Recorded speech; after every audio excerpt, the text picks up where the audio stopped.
El Consejo Potosino de Ciencia y Tecnología y Radio Universidad presentan La Neta de la Ciencia. Espacio informativo sobre todo lo acontecido en ciencia, tecnología e innovación En San Luis, México y el mundo. ¡Comenzamos!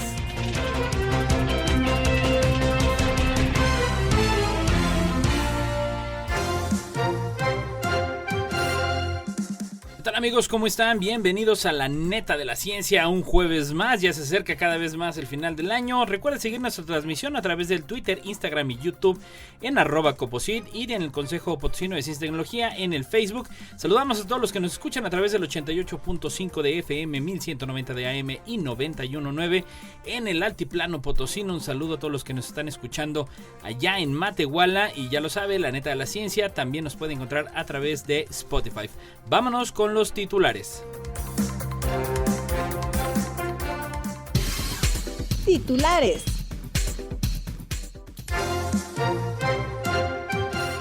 Secretaría de Investigación y Posgrado de la Universidad Autónoma invita al 10º encuentro de jóvenes investigadores en el estado de San Luis Potosí. En San Luis Potosí, el primer observatorio meteorológico en provincia. Joaquín Arriaga y su obra de divulgación científica. Desarrollará UNAM satélite para constelación Aztec-SAT. Desarrollan científicos mexicanos acelerador microbiano que transforma residuos de frutas y verduras en composta. A sus 10 años, una niña mexicana ya estudió 2 ingenierías y se encamina a ser astronauta. Estudiante mexicano de origen maya estará en proyecto Dragonfly de la NASA. Una capa en el fondo del Pacífico actúa como patín tectónico. Nueva tecnología localiza el barco que alertó de icebergs al Titanic. Software predice en 5 minutos el movimiento de petróleo derramado en el mar. Hormigas, inspiración de la inteligencia artificial. China da marcha atrás en su revolución verde y vuelve al carbón. ¿Por qué está volviendo la polio? Estar solo y ser infeliz acelera más el envejecimiento que fumar, según un estudio. Simvestab diseña plataforma gratuita de inteligencia artificial para apoyo al sistema de salud. Los asistentes de voz podrían obstaculizar desarrollo infantil, según estudio. ¿Cómo afectan las ondas electromagnéticas del celular al cuerpo? Haya nuevo insecto que quedó atrapado en ámbar hace más de 35 millones de años. Reconstruido el genoma del ancestro común de todos los mamíferos. El aumento de temperaturas globales apunta a sequías generalizadas. Crean un compuesto no psicodélico con el mismo efecto antidepresivo. Farmacéutica nipona constata éxito de nuevo fármaco para ralentizar el Alzheimer. Noticias locales. La Secretaría de Investigación y Posgrado invita al 10º encuentro de jóvenes investigadores e investigadoras en el estado de San Luis Potosí por Noticias UASLP. La Secretaría de Investigación y Posgrado de la máxima casa de estudios invita a estudiantes del último año de licenciatura y técnico superior universitario, pasantes y recién titulados de las instituciones de educación superior públicas y privadas de la entidad a participar en el 10º encuentro de jóvenes investigadores en el estado de San Luis Potosí. El evento, que contempla diálogos, talleres, proyectos y feria de posgrado, se realizará los jueves 17 y 24 de noviembre, así como el 1 de diciembre de 2022, en colaboración con la Universidad del Centro de México, el Instituto Potosino de Investigación Científica y Tecnológica, el Instituto Tecnológico de San Luis, el Colegio de San Luis, el Tecnológico Superior Capital, la Universidad Politécnica y la Universidad Tecnológica de San Luis Potosí, junto con el CIATQ, Centro de Tecnología Avanzada. En entrevista, la doctora Rosalba Vadillo Vega, directora de Gestión del Conocimiento y la Innovación de la Secretaría, señaló que con esta actividad se busca promover las vocaciones científicas de las y los jóvenes que están terminando la licenciatura y se busca además promover el estudio del siguiente nivel, el posgrado. Informó que como requisitos se está convocando al estudiantado del último año de licenciatura y técnico superior universitario, pasantes o recién titulados de toda institución de educación superior pública o privada del estado de San Luis Potosí. Es un evento sin costo, aunque sí es importante inscribirse antes de la fecha límite, que es el próximo 1 de octubre. Por último, invitó a las y los interesados a revisar la convocatoria de detalle en el sitio cip.uaslp.mx y solicitar información con la maestra Laura Elena Choa Leija de la Secretaría de Investigación y Posgrado de la UASLP. Y bueno, nuestra siguiente local, desde la orquesta del Dr. José Refugio Martínez, nos comparte que en 1877 se fundaba el Observatorio Central Mexicano y se creaba a su vez una red de observatorios meteorológicos en el país. Uno de los miembros de la red de observatorios meteorológicos fundados en el siglo XIX y conectados al Observatorio Central Mexicano fue el Observatorio Meteorológico del Instituto Científico y Literario de San Luis Potosí, siendo el primer observatorio que se creaba en México fuera de la Ciudad de México. Este observatorio del Instituto Científico y Literario de San Luis Potosí inició operaciones en 1878 en uno de los torreones del actual edificio central de la Universidad Autónoma de San Luis Potosí, pocos meses después de que quedara en funciones el Observatorio Central Mexicano. Su director fue el Dr. Gregorio Barroeta y estuvo al frente hasta su muerte en 1906. El primer reporte del observatorio quedó registrado a través de una misiva formal de su director Barroeta. En 1870 se proyectó la creación de un par de observatorios meteorológicos, uno en el Instituto Científico y Literario que se instalaría junto al Gabinete de Física y funcionaría como observatorio meteorológico y astronómico, y otro que estaría a cargo de la Junta Auxiliar de la ciudad de San Luis Potosí de la Sociedad Mexicana de Geografía y Estadística, instalado en la azotea de la Casa de Beneficencia. Zanjado el sinuoso camino para el establecimiento de un observatorio meteorológico en el Instituto Científico y Literario, soportado por la calidad académica de sus catedráticos y los trabajos que realizaron en años anteriores, propició el que se contara con un establecimiento de prestigio considerado en su tiempo como uno de los más importantes del país. Merece preservarse su memoria y sus vestigios. Joaquín Arriaga y su obra de divulgación científica, por José Refugio Martínez en la orquesta. Durante el siglo XIX y ligado al restablecimiento de la República, se intensificó el parejo del proceso educativo. La tarea de divulgación de la ciencia, emprendida principalmente por ingenieros y científicos que tenían una inclinación a la escritura. Varios son los casos de ingenieros que ejercieron el trabajo de periodismo y que lo combinaban con el trabajo propio de su profesión. Fue común que egresados del antiguo Colegio de Minería realizaran esas funciones. Pedro Castera, Santiago Ramírez, Pedro López Monroy, José María Gómez del Campo, que participara en la creación de El Porvenir en San Luis Potosí, y de manera especial José Joaquín Arriaga, que se titulara como topógrafo y agrimensor en 1859. Arriaga fundó varios periódicos, se distinguió como escritor de corte católico y fue redactor de La Voz de México. Escribió para la naturaleza, pero su obra principal fue La Ciencia Recreativa. José Joaquín Arriaga nació en Puebla en 1831 y pasaría su infancia en la Sierra Norte Poblana. Murió en la Ciudad de México en 1896.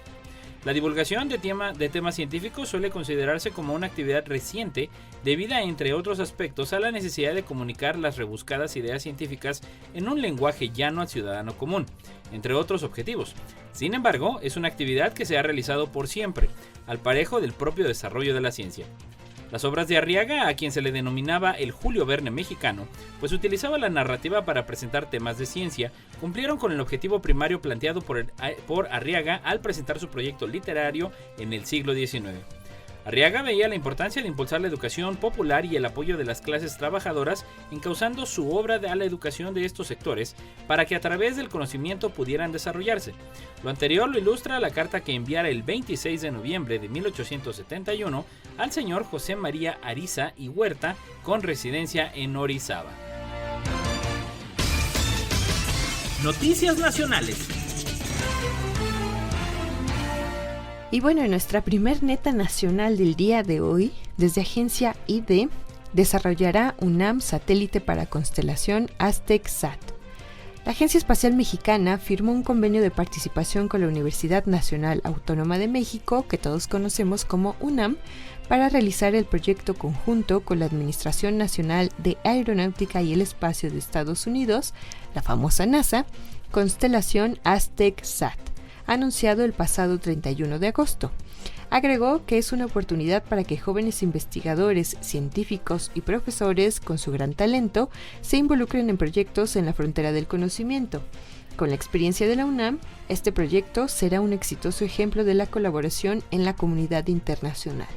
Por su parte, José Francisco Valdés Galicia, coordinador del Programa Espacial Universitario de la UNAM, detalló que para el satélite empleará un hardware comercial, software libre, y se generarán bases de datos para monitoreo y protección de especies marinas, accesibles a organizaciones gubernamentales, académicas y de la sociedad civil. Por su parte, José de Jesús González González, director del Instituto de Astronomía de la UNAM, indicó que esta máxima casa de estudios aporta y apoya activamente el desarrollo espacial en México. Por ello, celebramos la invitación a participar en la constelación Aztec-SAT, donde se capacitará desde el diseño mismo en el desarrollo e integración en gestión de proyectos espaciales. William Lee Alardin, coordinador de la investigación científica de la UNAM, precisó que en el desarrollo de la constelación participarán los institutos de astronomía, geofísica, geografía y la Facultad de Ingeniería, articulados a través del Programa Espacial Universitario de la UNAM para potenciar las capacidades de las diferentes entidades alrededor de este satélite de exploración espacial. Desarrollan científicos mexicanos acelerador microbiano que transforma residuos de frutas y verduras en composta, por Agencia ID. Investigadores de la Benemérita Universidad Autónoma de Puebla, la BUAP, elaboraron un acelerador microbiano capaz de transformar desperdicios de frutas y verduras en una composta doméstica que puede ser usada en plantas de un jardín o en cultivos de alimentos. Moisés Graciano Carcaño Montiel, investigador del Laboratorio de Microbiología de Suelos del Instituto de Ciencias de la UAP, responsable del proyecto, refiere que para la creación del acelerador microbiano se llevaron a cabo pruebas en las que se analizaron los elementos que conforman las células vegetales, como pectina, celulosa y lignina, así como algunos compuestos de los hongos como la quitina y otras proteínas. Luego los mezclaron con un cierto grupo de bacterias del reservorio con el que cuentan para determinar con cuál grupo de estas se generaba un mejor proceso de degradación. Tras varios experimentos, los investigadores eligieron a las bacterias más eficientes para elaborar el acelerador microbiano, el cual fue agregado a restos vegetales que fueron recolectados, triturados y divididos en pequeños canastos para medir la velocidad del proceso. Carcaño Montiel, especialista en edafología, explica que en las cocinas de los hogares se instala un contenedor de plástico escalable, en el que se depositan los residuos orgánicos. Posteriormente se agrega el acelerador microbiano, unos 10 gramos por cada 500 gramos de basura orgánica, y se espera que la reacción haga efecto, de modo que la composta está lista en 40 días. Y bueno, ahora desde Milenio Digital, a sus 10 años, una niña mexicana ya estudió 2 ingenierías y se encamina a ser astronauta.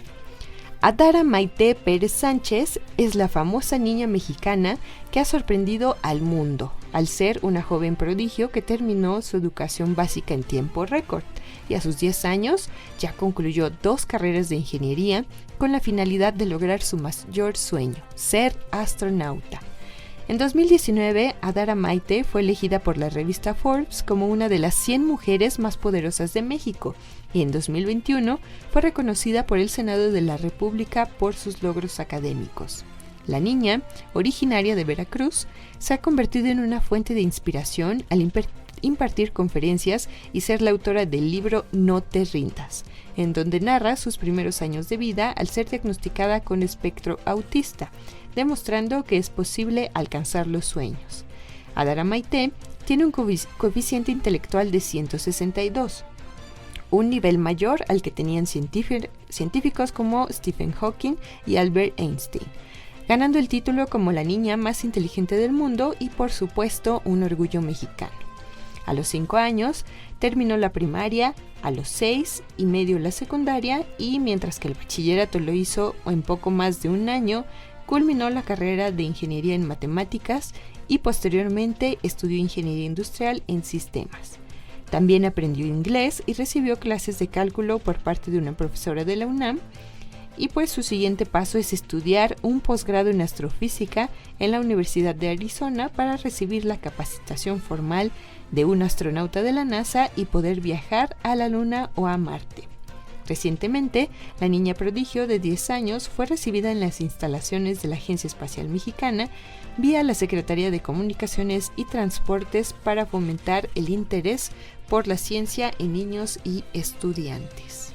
Estudiante mexicano de origen maya estará en proyecto Dragonfly de la NASA. Por Crónica. El estudiante mexicano de origen maya Guillermo Adrián Chin Canché se convertirá en uno de los participantes del proyecto Dragonfly de la NASA para estudiar a Titán, una de las lunas más grandes de Saturno. Chin Canché, quien reside por ahora en Ensenada, Baja California, donde estudia oceanografía física en el Centro de Investigación Científica y de Estudios Superiores, insistió en su herencia maya.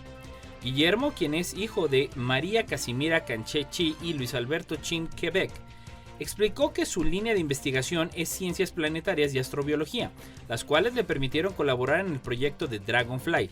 Explicó que su trabajo de la NASA será estudiar la atmósfera del satélite Titanio de Saturno, que es similar a la Tierra, para predecir fenómenos meteorológicos en el planeta y determinar cómo afecta la generación de moléculas orgánicas y qué tanta turbulencia hay para que pueda volar el Dragonfly. Recordó que la atmósfera de Titán es espesa y es otro de los sitios que se conocen hasta ahora del sistema solar con lagos, océanos y ríos, pero en lugar de agua tiene metano líquido y etano. El Dragonfly es una especie de helicóptero que sobrevolará la luna más grande de Saturno en busca de vida, con la recolección de datos muy similar al proyecto Ingenuity en Marte. El astrobiólogo maya aseguró que está feliz de participar en el proyecto al lado de 117 científicos de todo el mundo, donde pondrá en alto el nombre su ciudad natal, Betanía, Campeche, y de toda la península de Yucatán. Señaló que pese a su infancia difícil, sus padres se esforzaron mucho por apoyarlo en su educación y en la de sus hermanos Marley Yesenia e Isaí Filiberto, situación que lo inspira a seguir dando lo mejor. En el proyecto de la NASA entregaré el 100% de mi corazón para dejar en alto el nombre de los de Campeche, México y la península de Yucatán, donde vivieron los mayas, los mejores astrónomos, matemáticos y arquitectos del mundo, apuntó el joven, quien viajará a Estados Unidos para ampliar sus conocimientos y su tesis sobre las lunas de Saturno.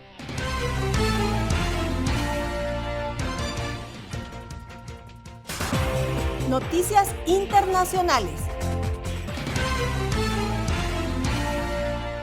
Y desde nuestras netas internacionales, Europa Press nos comparte que una capa en el fondo del Pacífico actúa como patín tectónico. Esta capa de 10 kilómetros de espesor de roca derretida más blanda que el entorno ha sido localizada en el fondo de la placa del Pacífico, hallazgo que arroja luz sobre el movimiento tectónico. Sabemos que el movimiento relativo entre las placas de la Tierra es la causa de los terremotos, los volcanes y los tsunamis, pero una de las preguntas sin respuesta en la tectónica de placas es cómo se mueven estas placas masivas entre sí, dice en un comunicado la profesora Marta Sabaj de la Universidad Victoriana de Wellington. Lo que esta nueva investigación ha encontrado es que parece haber un canal de unos 10 kilómetros de espesor que se encuentra entre el fondo de la placa del Pacífico y el manto subyacente de la Tierra. Esta capa contiene una roca derretida más suave que efectivamente reduce la fricción y actúa como un patín, ayudando al movimiento de la placa. Es un poco más como un pastel con una capa de mermelada en el medio. La mermelada es la capa más débil sobre la cual se puede deslizar el pastel o en este caso la placa tectónica. Savage dice que el hallazgo se basa en el análisis de reflejos sísmicos en alta mar, es decir, la energía acústica reflejada del lecho rocoso, registrados en sismógrafos a lo largo de la costa de Wairarapa en Nueva Zelanda. La investigación proporciona una respuesta a una de las preguntas de larga data sobre la tectónica de placas y nos ayudan a comprender los procesos que dan forma a nuestro planeta. Las bases de las placas tectónicas son las fallas más grandes que tenemos dentro de la Tierra en términos de su longitud y cantidad de movimiento. Por otro lado, lo que aprendemos de estas fallas profundas y desgastadas puede tener relevancia para los eventos de fallas en la corteza más cercana a la superficie de la Tierra, según dice esta experta. Nueva tecnología localiza el barco que alertó de iceberg al Titanic, por Europa Press. El barco que envió una advertencia de iceberg al Titanic antes de que el transatlántico se hundiera y que fue hundido durante la Primera Guerra Mundial ha sido identificado en el mar de Irlanda. En 1912, el buque de vapor mercante SS Mesaba cruzaba el Atlántico y envió un mensaje de advertencia por radio al Titanic. El mensaje fue recibido, pero nunca llegó al puente. Más tarde esa noche, el gran navío, supuestamente insumergible, chocó contra un iceberg y se hundió en su viaje inaugural, cobrando 1.500 vidas y convirtiéndose en el naufragio más infame del mundo. El SS Mesaba continuó como barco mercante durante los siguientes 6 años, antes de ser torpedeado mientras estaba en un convoy en 1918. Usando un sonar multi-haz de última generación, los investigadores de la Universidad de Bangor finalmente pudieron identificar positivamente los restos del naufragio y revelaron su posición por primera vez. Para el arqueólogo marino, el sonar multi-haz tiene el potencial de ser tan impactante como lo fue el uso de la fotografía aérea para la arqueología del paisaje. El sonar multi-haz permite el mapeo del lecho marino con tal detalle que los detalles de la superestructura pueden revelarse en las imágenes del sonar. El SS Mesaba fue uno de los 273 naufragios que yacen en 7.500 millas cuadradas del mar de Irlanda, que fueron escaneados y cotejados con la base de datos de naufragios de la Oficina Hidrográfica del Reino Unido y otras fuentes. Se pensaba que 101 naufragios no estaban identificados, pero el número de naufragios identificados recientemente era mucho mayor, ya que muchos, incluso el MS Mesaba, habían sido identificados erróneamente en el pasado. Y nuestra siguiente neta internacional desde F. Un nuevo software es capaz de predecir en menos de 5 minutos el movimiento de un derrame de petróleo en mar abierto para poder evitar su extensión, contaminación y reducir los costes socioeconómicos y ambientales. Se trata de un programa desarrollado por la empresa Digital Earth Solutions que, según ha asegurado AF su director general Juan Ross, es capaz de predecir cómo se comportará de 3 a 5 días un vertido en la superficie oceánica. Así, desde esta empresa emergente diseñan un pronóstico de su desplazamiento a merced de las corrientes marinas, el oleaje, las mareas y el viento, lo que permite actuar para su contención. Aunque no solo trabajan con los hidrocarburos, también predice el movimiento de plásticos, algas e incluso de cuerpos humanos a la deriva, ha contado Ross. También para conocer su trayectoria futura como la de su origen. ¡Qué interesante! Asimismo, el software también permite reducir los costes, pues el conocimiento preciso e inmediato de cómo se comportará el derrame o las partículas permite concentrar los esfuerzos de recogida para recortar hasta en un 20% los costes de recogida y disminuir en un 70% el impacto ambiental, a la vez que el impacto socioeconómico de industrias o empresas portuarias, pesqueras o turísticas afectadas por el vertido. Actualmente, sus desarrolladores estudian cómo automatizar este software para que el cliente sea capaz de utilizar el mapa para introducir la cantidad de vertido, su densidad y el lugar para obtener la simulación sin tener que contactar directamente con esta empresa para encargar el pronóstico, lo que agilizaría el proceso. Pues bueno, qué excelente noticia para el medio ambiente sobre todo. Hormigas, inspiración de la inteligencia artificial. Por Crónica. La inteligencia artificial es un campo científico que se concentra en la creación de algoritmos que pueden mostrar comportamientos considerados inteligentes. Los fundamentos teóricos de la IA se encuentran en el experimento que propone Alan Turing, quien es considerado el padre de la inteligencia artificial en su artículo Computing, Machinery and Intelligence, el cual también es conocido como test de Turing. Alan Turing propuso un método para determinar si una máquina puede pensar. Son numerosos los avances que se han realizado en esta área, surgiendo cada vez más algoritmos de la IA que se han aplicado exitosamente en diferentes áreas de la ciencia y de la vida humana. La naturaleza ha sido una de las principales fuentes de inspiración para el desarrollo de algoritmos de la inteligencia artificial.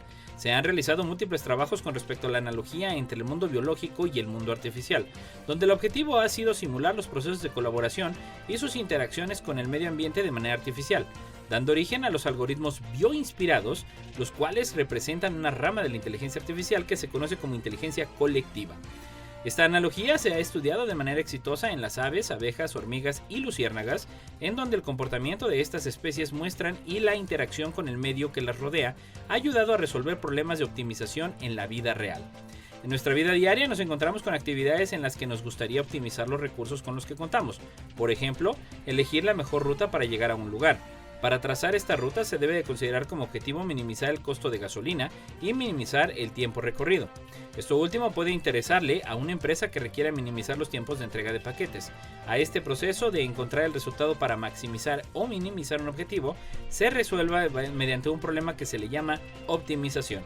Este comportamiento fue observado por el científico Marco Dorigo, quien propuso un algoritmo al que llamó algoritmo de colonia de hormigas, cuyo objetivo era encontrar el camino más corto entre dos puntos. El algoritmo ha sido aplicado en diversos problemas, siendo su especialidad los problemas de rutas. En la siguiente neta internacional desde el mundo, China, el mayor emisor de gases de efecto invernadero del mundo y responsable del 27% de las emisiones globales, más que todos los demás países desarrollados juntos, está haciendo malabarismo entre sus compromisos climáticos y su seguridad energética.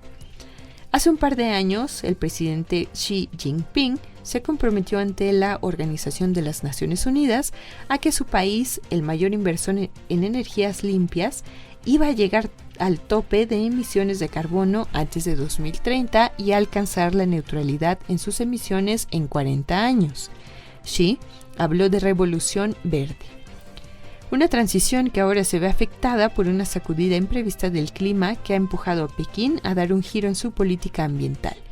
Urge cuanto antes ejecutar esa revolución que prometió Xi Jinping, pero ahora mismo es más urgente que haya energía para el otoño y el invierno en un vasto territorio donde viven más de 1.400.000 millones de personas.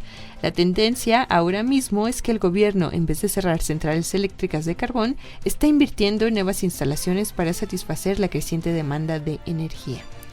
Desde la web de Observatorio Climático Carbon Brief, apuntaron a que las emisiones de dióxido de carbono de China cayeron un 8% en el segundo trimestre de 2022. Ha sido la mayor bajada en la última década, impulsada por una fuerte apuesta por las energías renovables, pero sobre todo por las circunstancias en un país que continúa confinado ciudades enteras por pequeños brotes de COVID que han paralizado grandes centros industriales. La generación de energía a base de carbón disminuyó un 4% interanual en la primera mitad del año, pero la tendencia se ha revertido tras la ola de calor. Según los datos de la Oficina Nacional de Estadísticas, China produjo en agosto 370 millones de toneladas de carbón en bruto, es decir, un aumento interanual del 8.1%. Ya a principios de año, las minas de carbón ampliaron su capacidad para satisfacer la demanda de energía. Entonces, muchos analistas advirtieron de una nube de metano que se había formado, un potente gas de efecto invernadero tan grande que podía verse desde el espacio. No importa en qué parte del mundo estés, recuerda sintonizarnos en la web radioytelevisión.uaslp.mx. Noticias internacionales. ¿Por qué está volviendo la polio? Por Amy McKeever de National Geographic. El mundo pareció detenerse el 12 de abril de 1955 cuando los responsables de la Escuela de Salud Pública de la Universidad de Michigan en Estados Unidos anunciaron que Jonas Salk había desarrollado una vacuna que protegía contra la polio. Cuando la noticia se transmitió a todo el país, Paul Offit, director del Centro de Educación sobre Vacunas del Hospital Infantil de Filadelfia, recuerda que los negocios y las escuelas cerraron para que los estadounidenses pudieran celebrarlo, y las iglesias y las sinagogas celebraron servicios especiales de oración. Su propia madre lloró ante la noticia, aliviada de que sus hijos estuvieran por fin a salvo de la enfermedad, que era conocida por paralizar a sus víctimas, dejándolas incapaces de caminar o incluso de respirar. En las décadas transcurridas desde el avance de Salk, la poliomielitis salvaje ha sido eliminada en todos los países excepto en dos, Afganistán y Pakistán. Sin embargo, la enfermedad ha vuelto a aparecer en países que creían que la polio había quedado atrás. En las últimas semanas, Estados Unidos se ha visto sacudido por la noticia de que un hombre de Nueva York quedó paralizado por la poliomielitis. El primer caso de este tipo en el país era casi una década. Israel también informó de un caso de poliomielitis paralítica en febrero. En España, donde en 2021 se registró un caso importado, la situación no es preocupante, según declaró este mes en la Sociedad Española de Epidemiología. Tal y como recomienda la OMS, España hace énfasis en la monitorización y vigilancia de la parálisis flácida aguda en niños menores de 15 años. Offit y otros expertos advierten que todo esto sugiere que el creciente número de personas no vacunadas ha dejado a algunas comunidades especialmente vulnerables en las consecuencias más terribles de la polio. Y pues bueno, ahora María Bonmati desde El Español nos comparte que la soledad viene definida por profesionales de la salud mental como una brecha entre el nivel de conexión que deseas con los demás y el que tienes. En pequeñas dosis, ese sentimiento puede ser el impulso necesario para buscar aquello que se necesita, al igual que cuando se tiene hambre o sed. Sin embargo, en un estado crónico puede tener nefastas consecuencias para el individuo. Los problemas que pueden conllevar dolencias como la soledad no solo se traducen a escala mental, como cabría esperar, también tienen efectos en la salud física, como acaba de revelar un estudio publicado por Aging US y que han analizado los efectos que tienen factores psicológicos como el sentimiento de la soledad o la infelicidad en el envejecimiento prematuro. Pues bien, un equipo de científicos estadounidenses y chinos ha conseguido arrojar algo a la luz sobre este asunto.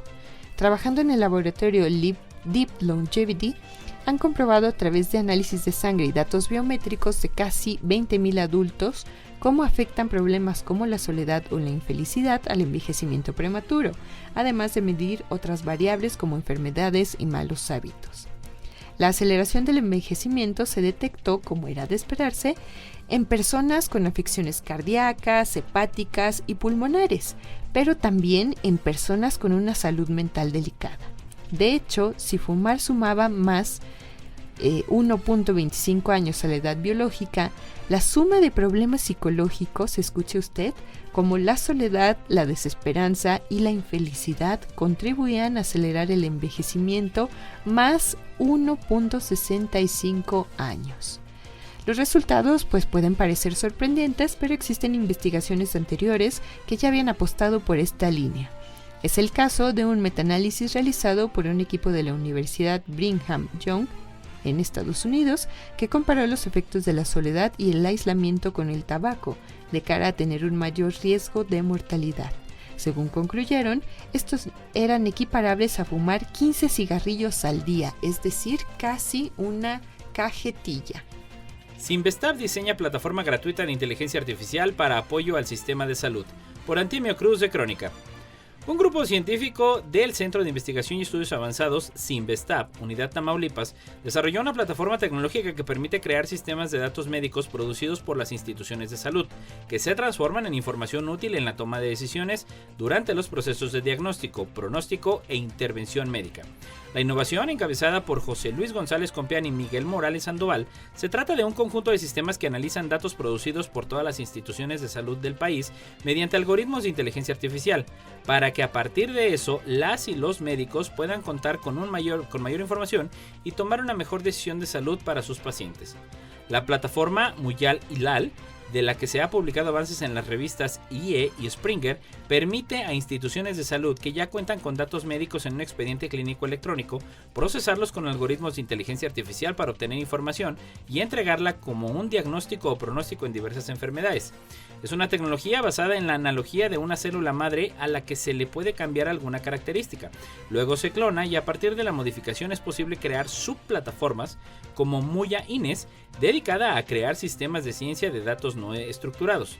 La matriz Muyal también procesa datos generados en la intervención paciente y médico y se trata de información estadística e histórica como defunciones, ingresos hospitalarios, altas médicas, conteo de enfermedades, entre otros. Esta parte se denomina Muyal SMA y se alimenta de documentos procedentes de hospitales y profesionales de la salud. Y bueno, seguimos desde Crónica con otra de nuestras netas internacionales del día de hoy, y es que los asistentes de voz como Alexa, Siri o Google Home podrían ser perjudiciales para el desarrollo emocional y social de los niños, según expone un estudio que publica este martes Archives of Disease in Childhood del grupo British Medical Journal. Estos dispositivos inteligentes podrían tener un impacto a largo plazo en el pensamiento crítico de los menores, en su capacidad para la empatía y la compasión y en sus habilidades para el aprendizaje. Así lo plantea una investigación liderada por Anmol Arora, experto de la Universidad de Cambridge en el Reino Unido en inteligencia artificial y aprendizaje automáticos aplicados a la salud y a los cuidados.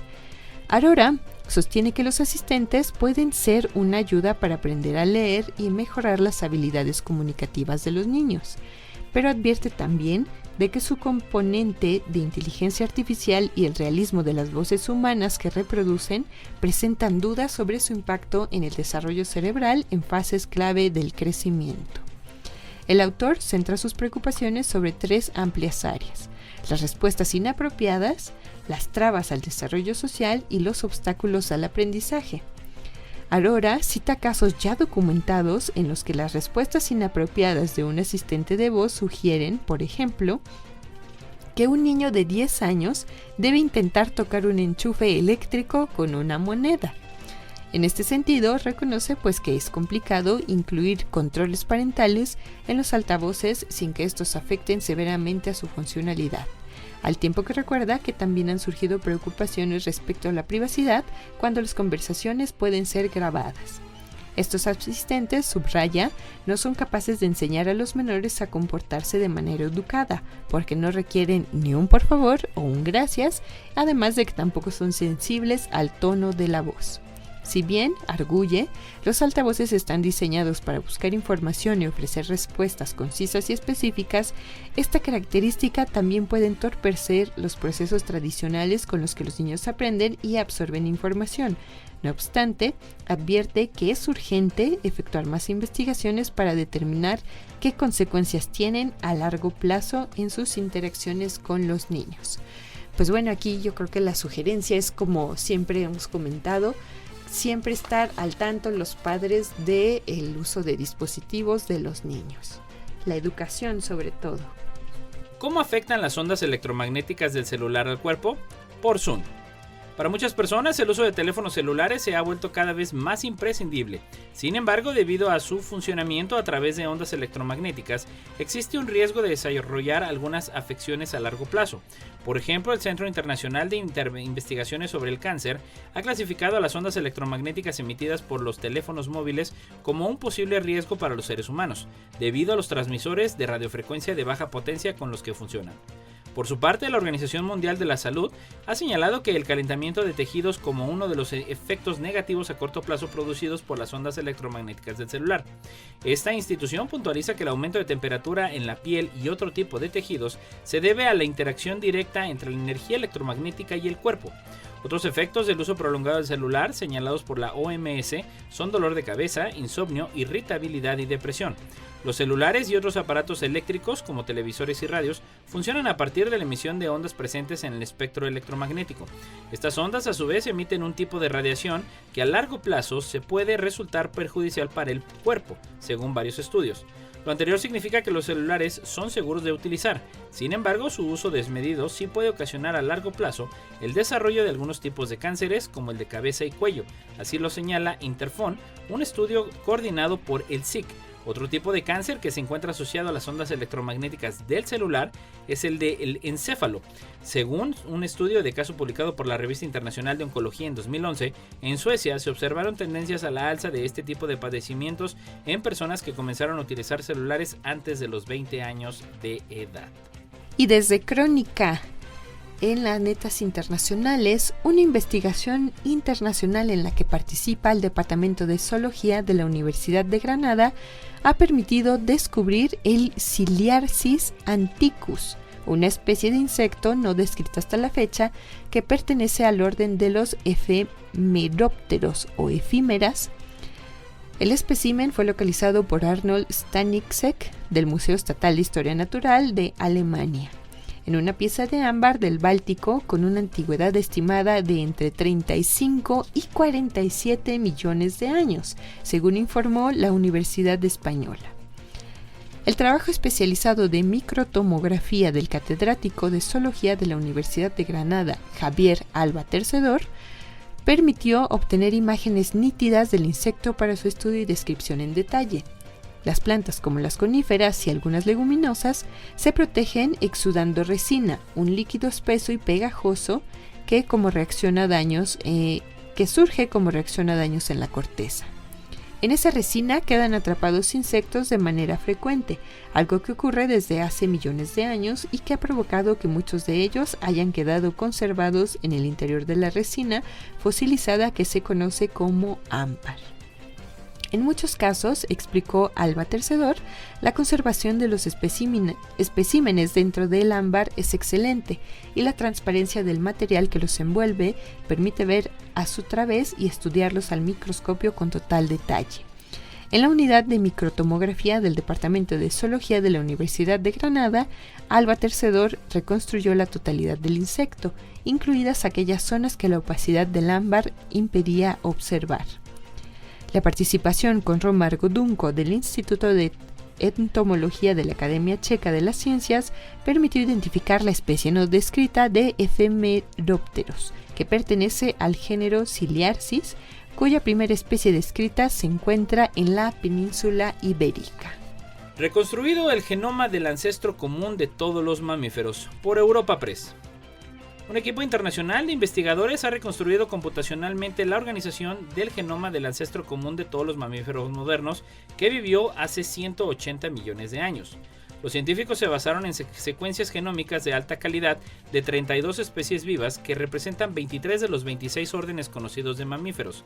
Incluían humanos y chimpancés, wombats y conejos, manatís, ganado doméstico, rinocerontes, murciélagos y pangolines.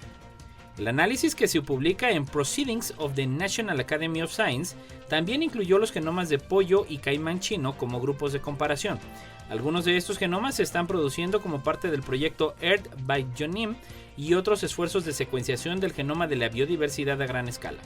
Nuestros resultados tienen implicaciones importantes para comprender la evolución de los mamíferos y para los esfuerzos de conservación, dijo en un comunicado Harris Lewin, profesor distinguido de Evolución y Ecología de la Universidad de California, Davis y autor principal del artículo al frente del grupo de trabajo del proyecto Earth Bionym.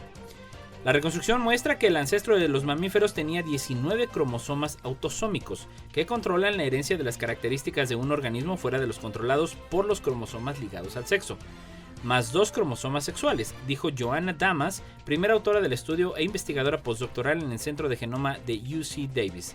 El equipo identificó 1.215 bloques de genes que aparecen de manera consistente en el mismo cromosoma, en el mismo orden de los 32 cromosomas. Estos componentes básicos de todos los genomas de mamíferos contienen genes que son críticos para desarrollar un embrión normal, dijo Damas. Y desde Europa Press, el aumento de temperaturas globales apunta a sequías generalizadas. Las sequías más frecuentes y duraderas, causadas por el aumento de las temperaturas globales, deben ser consideradas como un riesgo importante para las personas y los ecosistemas de todo el mundo. Un estudio de la Universidad de East Anglia de la Unión Europea, publicado en la revista Climate Change, muestra que incluso un modesto aumento en la temperatura de 1.5 grados centígrados tendrá graves consecuencias en India, China, Etiopía, Ghana, Brasil y Egipto. Estos 6 países fueron seleccionados para el estudio del proyecto de la Unión porque ofrecen en gama de tamaños contrastados y diferentes niveles de desarrollo en 3 continentes que abarcan biomas tropicales y templados y contienen hábitats de bosques, praderas y desiertos. Los investigadores, dirigidos por el Dr. Jeff Price y sus colegas del Centro Tyndall para Investigación del Cambio Climático, cualificó los efectos previstos de niveles alternativos de calentamiento global sobre la probabilidad y la duración de las sequías graves en los 6 países. En el escenario de calentamiento de 1.5 grados, se prevé que la probabilidad de sequía se triplique en Brasil y China, casi se duplique en Etiopía y Ghana, y aumente ligeramente en la India, además de que aumente sustancialmente en Egipto. En un escenario de calentamiento de 2 grados, se prevé que la probabilidad de sequía se cuadruplique en Brasil y China, se duplique en Etiopía y Ghana, alcance una probabilidad superior al 90% en Egipto y casi se duplique en la India. Mientras que en un escenario del calentamiento de 3 grados, la probabilidad de sequía prevista en Brasil y China es del 30-40%, del 20 al 23% en Etiopía y Ghana y del 14% en la India, pero casi el 100% en Egipto. Crean un compuesto no psicodélico con el mismo efecto antidepresivo, por SWI. Un nuevo compuesto que se dirige a las mismas células cerebrales que las drogas psicodélicas desencadenada en ratones en la misma acción antidepresiva duradera que estas, pero sin sus efectos psicodélicos. Un equipo de investigación estadounidense describe en Nature el proceso que les llevó hasta el nuevo compuesto que ataca los receptores de la serotonina 2-HT2A en la superficie de neuronas específicas. Aunque su uso recreativo es ilegal, las drogas psicodélicas resultan muy prometedoras y como tratamiento de la depresión y la ansiedad graves, así como de la adicción al alcohol y otras enfermedades, señala la Universidad de Carolina del Norte en Chapel Hill, en Estados Unidos, en un comunicado. El nuevo compuesto desencadena la misma acción antidepresiva que los investigadores han observado desde hace tiempo en ratones tratados con fármacos de inhibidores selectivos de la recaptación de la serotonina, como el Prozac. Sin embargo, la acción antidepresiva fue inmediata y duradera tras una sola dosis y similar a la de la ketamina o psilocibina, ambas drogas psicodélicas antidepresivas de acción rápida, según Brian Roth de la UNC y uno de los autores del estudio. El investigador resaltó que no saben si se verán los mismos efectos en las personas, aunque esperan poder probarlo, y consideró que sería un cambio de juego crear una terapia de una sola dosis y de acción prolongada para ayudar a las personas con depresión resistente al tratamiento y otras afecciones. Cuando se ingiere una seta alucinógena, el ingrediente activo, la psilocina, que se deriva de la psilocibina, se une fuertemente a los receptores de la serotonina de la superficie de las neuronas, el cual se activa durante mucho tiempo y desencadena una cascada de señales químicas dentro de las células que llevan a los efectos psicodélicos. Y pues bueno, casi para concluir nuestras netas internacionales del día de hoy desde EFE, la farmacéutica japonesa Eisai anunció hoy que la fase final del estudio que estaba realizando con un fármaco experimental para tratar el Alzheimer ha arrojado resultados positivos a la hora de ralentizar el empeoramiento de la enfermedad. Eisai publicó este miércoles los resultados del ensayo clínico, la tercera y última fase de su análisis sobre lecanemab, un nuevo tratamiento para la enfermedad neurodegenerativa que ha estado investigando junto a la farmacéutica estadounidense Biogen. El ensayo clínico comenzó en marzo de 2019 y participaron 1.795 personas de Japón, Estados Unidos y Europa con deterioro cognitivo o demencia leve o Alzheimer en estadios tempranos con anomalías de beta-amiloide, es decir, un péptido clave en su desarrollo y pues bueno, que ya tenían este padecimiento confirmado. Los pacientes fueron divididos en dos grupos. A los integrantes de uno se les administró el fármaco una vez cada 2 semanas durante 18 meses, mientras que al otro se le dio un placebo con el fin de investigar los cambios en sus funciones cognitivas. Tras año y medio, el grupo tratado con lecanemab presenta una reducción del 27% en el empeoramiento de los síntomas comparado con el que recibió el placebo, y a partir de los 6 meses el tratamiento mostró cambios estadísticamente significativos en la evolución cognitiva según los resultados del estudio. Pues bueno, ojalá y este fármaco sí tenga mejores resultados para esta enfermedad, que pues cada vez se incrementa y que afecta no solo a quien lo padece, sino también a las personas que los rodean. ¿Y si curar la vejez fuera posible? Por López Dóriga Digital. ¿Y si la vejez fuese una enfermedad contra la que se puede actuar? Esta es la convicción del investigador francés Jean-Marc Lamettrie, que asegura tener la clave, la reprogramación celular, que su equipo ha testado con éxito en la piel humana. El director del Instituto Francés de Medicina Regenerativa y de la Bioterapias es consciente de las reticencias éticas hacia su investigación, vista contra natura para muchos, pero también sabe que sus estudios responden a la necesidad social, cómo envejecer mejor. Porque para Lamettrie no se trata de ser eternamente joven, ni mucho menos de llegar a ser inmortal. Se trata de abordar las enfermedades vinculadas a la edad de manera diferente, curar patologías como la diabetes, la artrosis o las neurodegenerativas, atacando la raíz del problema, el envejecimiento de las células. En 2011, con su equipo lograron demostrar que era posible rejuvenecer las células de la piel de personas centenarias a través de la reprogramación, que consiste en convertir cualquier célula del cuerpo en una célula madre pluripotente o embrionaria.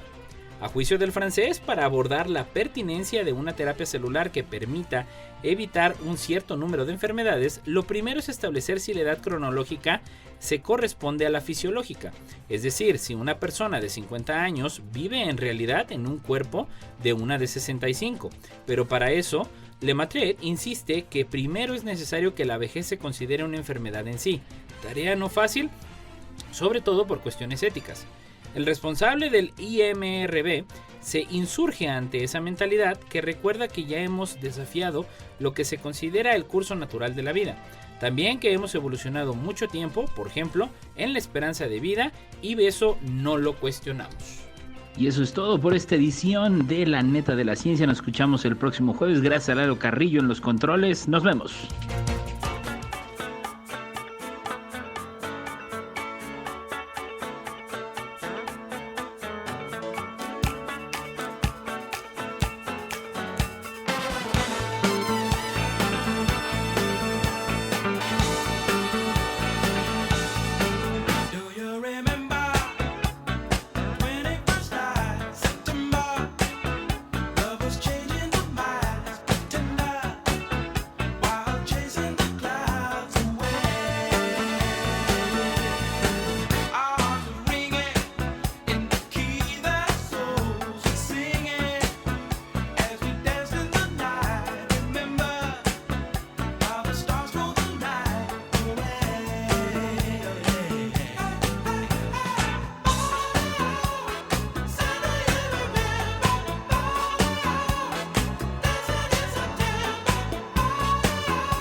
Esto fue